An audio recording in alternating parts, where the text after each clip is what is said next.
Math expressions are not always what they seem. Sometimes, two expressions can look similar, but not be equal. Other times, two expressions can look different, but actually represent equal quantities. You have to simplify expressions to determine whether they are equivalent. Math uses properties to make it easier to simplify expressions. The commutative property says numbers can be added or multiplied in any order. The order doesn't change the sum or the product. So, a plus b equals b plus a, and a times b equals b times a. The associative property says the grouping of numbers or factors doesn't change the sum or the product. So, a plus the quantity b plus c equals the quantity a plus b plus c, and a times the quantity b times c equals the quantity a times b times c. With the distributive property, you can multiply a sum by multiplying each addend separately and then adding the products.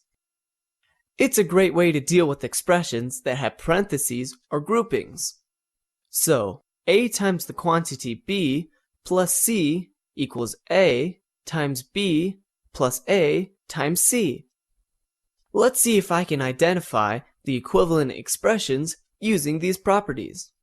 These two expressions look like they might be equivalent. I can use the distributive property to find out. 3 times x equals 3x, and 3 times negative 7 is negative 21. 3x minus 21 does not equal 3x minus 7. The two expressions are not equivalent. Let's look at a second expression. Is the expression 20 plus 5x equivalent to the expression 5 times the quantity x plus 4? These expressions look like they might be equivalent if I use the distributive property. Let's see. 5 times x equals 5x, and 5 times 4 equals 20. 5x plus 20 has the same numbers as 20 plus 5x. If we rewrite 5x plus 20 using the commutative property, we have the same expression. So, 20 plus 5x is equal to 5 times the quantity x plus 4. The expressions are equivalent. Math expressions aren't always what they seem, but I can use properties to make it easier for me to simplify them.